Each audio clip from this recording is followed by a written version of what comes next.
There is an absence of rich integrated curriculum. The petition provides an undemocratic governance structure. The site is geographically inaccessible, and the petition does not have a plan to attract or support students who are low performing or have special needs. The petition has problematic budget assumptions. Based on the review committee's findings and the intent of education codes surrounding charter petitions, there is substantial evidence and legal grounds for the county board to deny this petition. Thank you.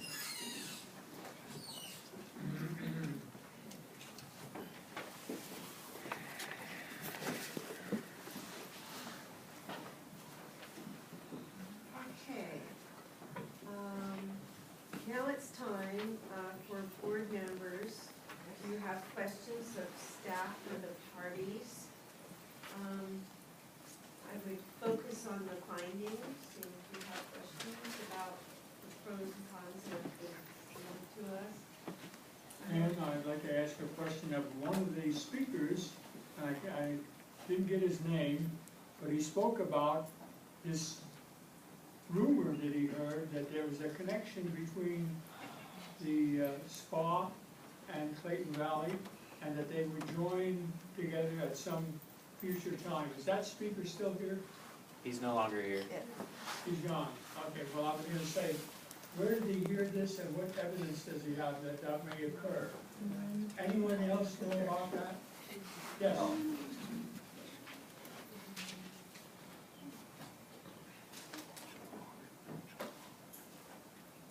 The evidence is that Neil McChesney taught at Clayton Valley for many, many years.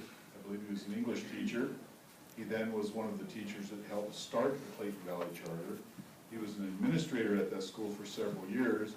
He then went on to get into the charter business of promoting this charter and I believe others. And so he came from Clayton Valley.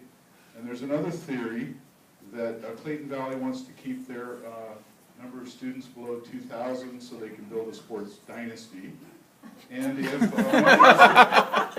true. That's not true. If many of the students come from Clayton Valley, they will be able to stay below the 2,000 because the performing arts students will either go to SPA and then they have a better chance of continuing the dynasty. So those rumors are out there, and I think there is some validity that whether they are or not, people that get up and spoke are all from Clayton.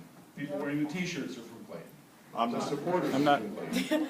That's not true. Yeah, it's not true. Look around if you want to do a poll. And there's actually one other thing. There's an administrator who's no longer at the school who started a rumor. That's right. Exciting You can things. have this. Point of order, this is the time for the board to deliberate. We are going to be asking you questions, and I'm sure to the petitioner and also to staff, but we need the time to deliberate. So please respect our time so that we can make a good decision. Now, we have other board members asking questions. Oh, I have time, but go ahead. Did you have any more? No, I have my own personal feelings about this petition, and you want to bring them out now? Or? I think it would be good just to discuss and ask questions, and then we will go to our feelings about it or our decisions about it. Ma'am? Sure. I just have one, and maybe this is for Bill or either of the staff. It's my understanding that we're actually tonight deciding whether to overturn the decision at Mount Diablo Unified. Is that correct? That's correct. The petition is being presented as an appeal on denial. So it was denied by the school district, and they're appealing to us essentially that we would be overturning Mount Diablo's decision. Okay. And we're also looking at the merits. Did somebody? I'm sorry. I did, Pam. I apologize. This is the time for us to look at the merits of what's written in the charters and the petition, and to ask questions if it's confusing in any way that in the 4 findings. Please focus on the 4 findings of staff because that's what we're judging compared to what Neil McClaskey has presented. So, Chesley, so if you have any questions questions to ask to Bill Clark, it's time. But we're only reviewing what's in the charter, or maybe what isn't in the charter also, that, you know, so you have questions about that? Yes, where do you want to start? Okay, I just wanted to You want make someone sure else, that someone else to start, if they don't mind. if Matt might cut any more. Do you have any more questions? No, Mr. Bell needs that. No, that's someone else. No, I'm ready to go sit down. Okay, so it's your, I'm wait, it's your real turn. good. I'm real good. It's your turn. Okay, I'll just start with Mr. McChesney, if you don't mind, sir. Would you care to elaborate upon the staff's findings, so-called findings regarding unsound educational program and the nature and the questionable concerns that I have regarding that particular statement? Sure. I will go back to what's written in code, especially the California Code of Keep it Regulations. to the law, to the letter of the law, not conjecture nor subjective. Absolutely. Thank you. They define what it means to be an unsound educational program quite explicitly, as we went through them previously. Psychological, physical, or educational harm to the affected pupils, and a program that does not have educational benefit. In my presentation and in the charter itself, we established quite clearly the merits of integrated arts program in terms of its educational benefit. It's also quite clear that the district, as it stands, is perhaps not doing its job in terms of performing student achievement. And so the students need options there. That is in itself an educational benefit. And secondarily, the exact opposite would be true about our program in terms of potential harm to the students, and that's an absurd characterization of our program. Charter schools in general are about smaller communities that are tight-knit. The basis of my passion here and several members of my team is that we come from small learning community backgrounds where we have built programs like this, both standalone programs and programs within current schools.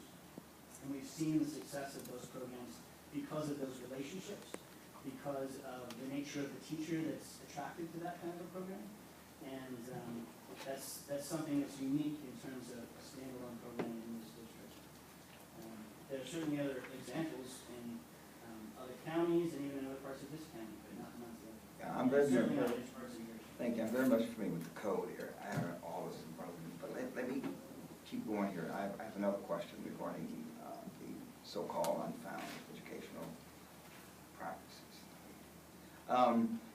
In terms of English learners, which is a very serious concern tonight, and there's a lot of testimony regarding English learners and low socioeconomic. The staff, I already mentioned that you do not have any plans or something in a petition regarding any outreach or inclusion. I don't like to use the term outreach, but inclusion of English learners and or low socioeconomic students for participation in SPA. What say you? There's a couple points I can make there. First, and I will be frank here, I find it highly offensive that the staff calls out my petition for not wanting to serve special needs students.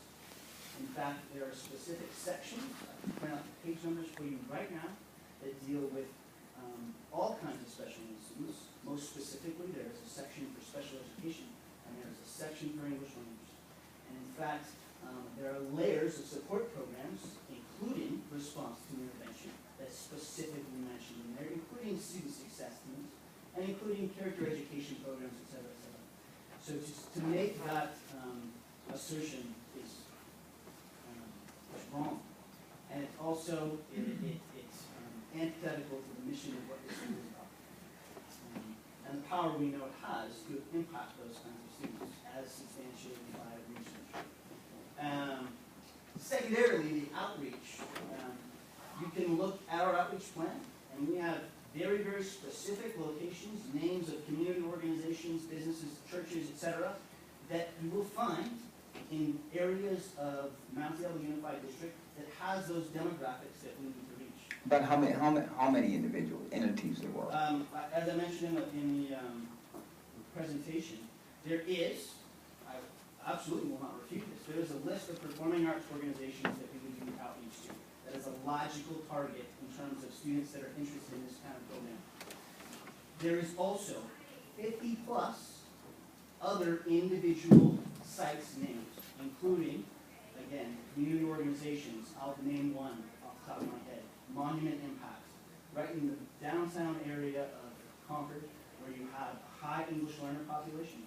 And those are the kinds of students. You said Concord, not Clayton, right? That's Concord, that's correct. Just want to make sure. We have the NAACP as an outreach target in our plan. And I could go through the list for you. It's quite comprehensive.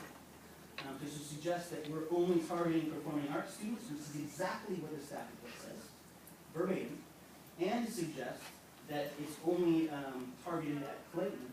Look at the facts in the outreach plan. It's there. Right there. I have a follow-up question. Yes, ma'am, go on. First, Sure. attracting low-achieving students as Carmen is suggesting. Mr.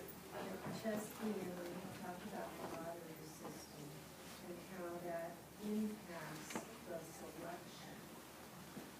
And so I have recommended